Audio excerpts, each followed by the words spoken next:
Welcome back to Witness Depot University. I'm Michael Parrott.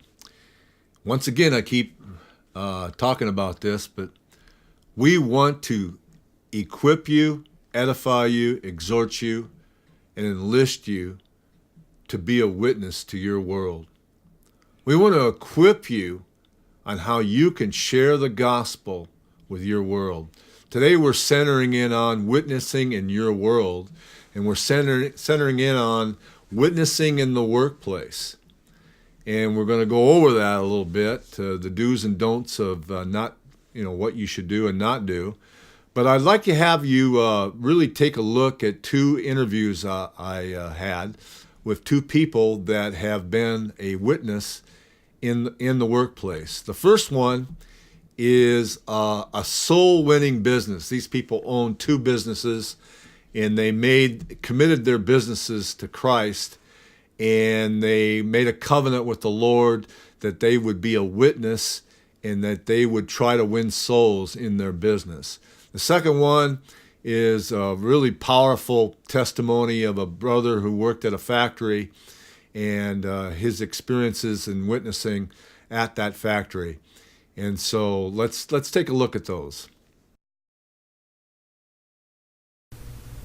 Welcome to Witness Depot. I'm Michael Parrott. Today it's my privilege and honor to have with us Paul and Noreen Coca with Firefall Ministries. And this is a very unique ministry. And tell us a little bit about, Noreen, tell us a little bit about Firefall Ministry. Well, we're a family. Actually, my husband and I met. We were Christians and we played music together. And we would go out and play music on the streets, and people would gather, and we would tell them about Jesus. And that was the beginning stages, and then we married.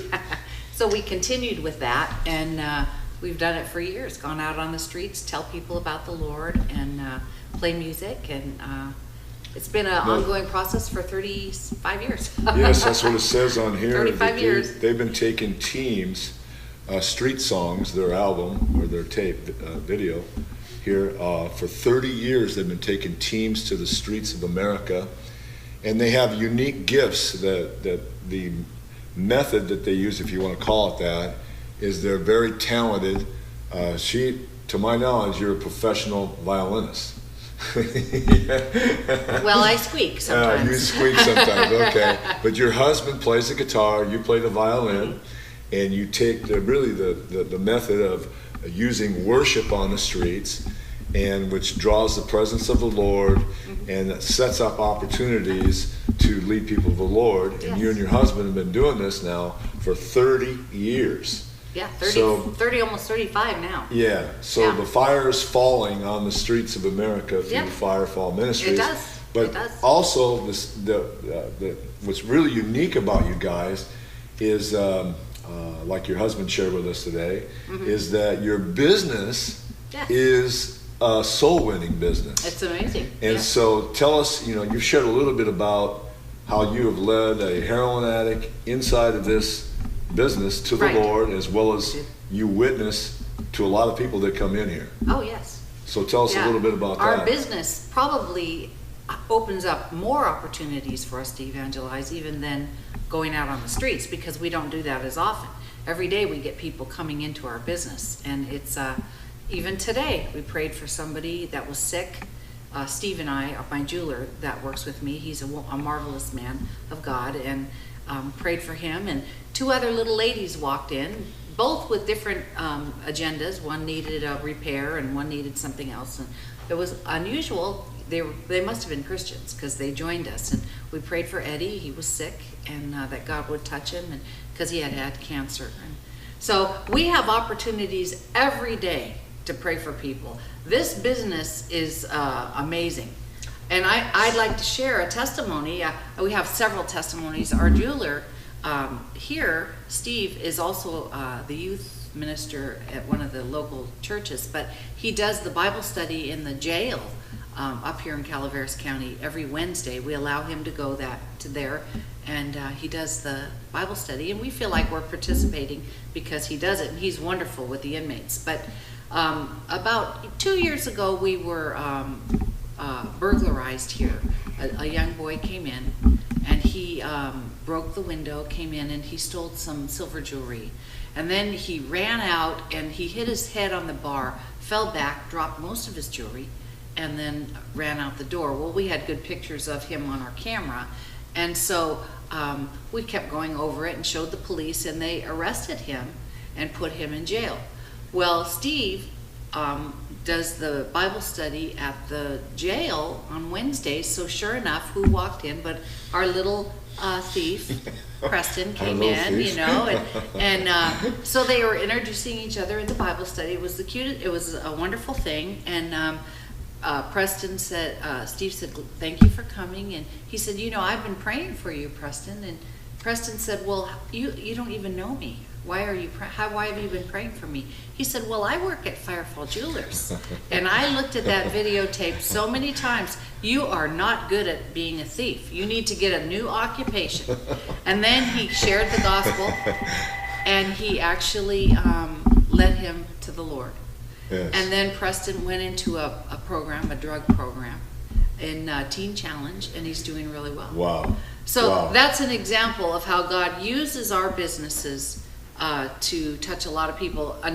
Should I share another testimony? Sure. One year at Christmas, this was probably maybe 8 years ago, 7 years ago, we had a watchman that used to come in, Bob Carter, 3 days out of the week, and he'd work on all of our watches.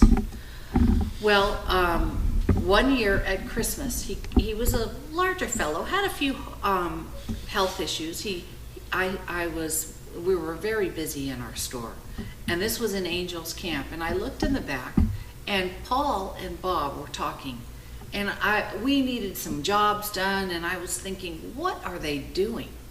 All of a sudden, Paul and Bob, they were at their benches, they bowed their heads, and they began to pray.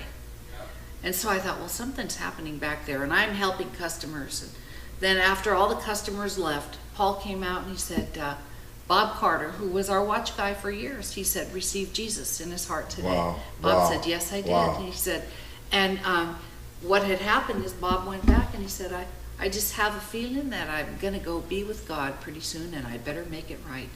And sure enough, 2 months later, they found Bob dead in his house. Whoa. Yeah, but in the meantime, he had just changed. He had his Bible on his Whoa. chest, and he had put a cross over his house. Whoa. So God had done an amazing work in his life. Wow.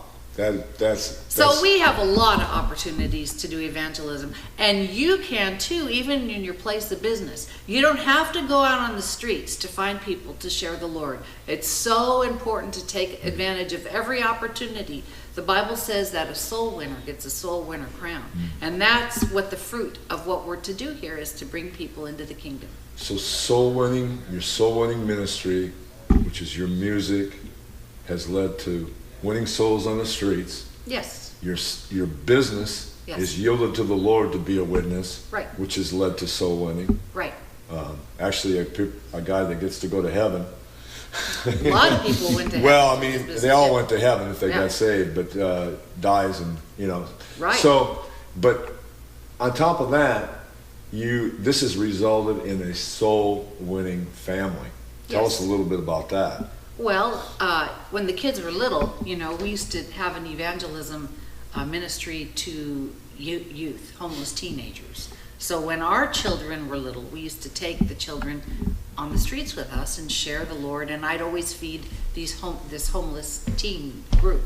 Well, then as they grew up and they had children, our grandchildren, we still go out on the streets, so we always took our grandchildren out on the streets. Well, now everybody loves the Lord, and thank you, Jesus. They all are serving God. And so many, many times when we go out on the street, we'll take a grandchild, or we'll take a son, or we'll take our daughter-in-law, our daughter and her husband. My son-in-law is an amazing Hound dog? Yeah, he's a hound dog. So we take them out on the streets with us, and we have had a lot of opportunities to share. So that's a wonderful, wonderful, that's very unique ministry. You got a 3 combo effect here going on. Yeah, 3 generations, yeah. So I hope you've enjoyed that. You can get more materials. Scott Crawford's going to be interviewing Noreen and Paul on some of these subjects. as far as pertaining to their business and their ministry and their family. And you can get those at Witness Depot. And in the future, Noreen and Paul are going to be putting up articles, witnessing tips. And they also have street songs. For those that want to go into the ministry and they want to go into soul winning, I'd encourage you to get equipped from Paul and Noreen and obtain this street songs. And there's some really, really cool street song music in this video. So God bless you. Thanks, Noreen. Oh, thank you. Welcome to Witness Depot. I'm Michael Parrott, and today I'm honored, and I'm excited about, it's Billy Garcia. Right. Billy Garcia from Thrive Church, and he's one of Pastor Art Nealon's associates in witnessing. And Billy, I guess you've got a reputation for being on fire with witnessing, huh? Yes. Okay. Now, tell me, what inspired you? First of all, how long have you known the Lord? I got saved in 1971. Oh, I got Close saved in over 1972. About 40 or something Okay. years. So how did you get started in witnessing? What prompted you to get started in witnessing? Well, to see God change my life, and I get excited when I see other people's lives change. So right away I started passing tracts, and I worked in the packing house for close to 38 years, and I had different people working with me all the time, and I preached to every one of them 8 hours a day. I don't know many how got saved through that, but once in a while I have people walk up to me and tell me, "Thanks for telling me about Jesus. Now I'm saved." Well, Just preaching to them. I never led them to the and Lord. this was on your job? Yeah, my job. Yeah. Okay. There's one guy that I ain't seen for years, but he was delivering trash out in East Denver. My son lives in one of them apartments out there, and they started talking. And the guy said he worked at Live Backpacking, and he said, my son said, "Oh, my dad worked there also." So the guy said, "What's your dad's name?" And he said, "Bill Garcia." And he said, "Oh, he preached me for 8 hours a day. He preached to me. Now I'm saved." You know. Whoa. So I mean, and in this house I was living, those Italian guy lived next to me. These guys, they're hard Catholics, you know. Yes. But this guy, he would not let me go in the house. I used to get out of work. He was waiting at the fence, and my wife called me, "Dinner's ready." Dinner. I ain't got time out there. But this guy waited me for by the fence there. When I get there, he started talking to me for 3 or 4 hours. He was hungry. I could see it. But I kept talking to him, you know, and then I moved out of the area, and then years later he come to me, "Hey, I know what you were talking about now. Now I'm saved." Wow. You know, I seen a lot of people, you know, come to me and tell me they got saved and healed here in the church. I don't remember all the people that's come to me that got healed. Yesterday, a guy went to go do some plumbing for me, and I wanted to pay him some money. He says I was going to give him $25 for gasoline. He says no. He says, I told you, "Let me bless you with $25. He says, "You already blessed me." I told him, how did I do that? He said, you prayed for me one time, and I got healed from my back, and I never came back again. And I'm still healed. Wow. And I've seen a lot of people. So you're actually, through your daily routine of life, at work, especially at work, I guess, you're actually seeing signs and wonders, people getting healed. Right, yes. Through sharing the gospel. Yes. And actually, that's what's been promised to every believer. That's right. And Pastor Art was sharing with me about, he did a teaching on Smith Wigglesworth. Yes. And I guess you shared with him that that's the kind of the route you want to take. Yeah. Okay, I hope you enjoyed those videos. We're going to continue on in our next episode in talking about witnessing in your world. Thank you.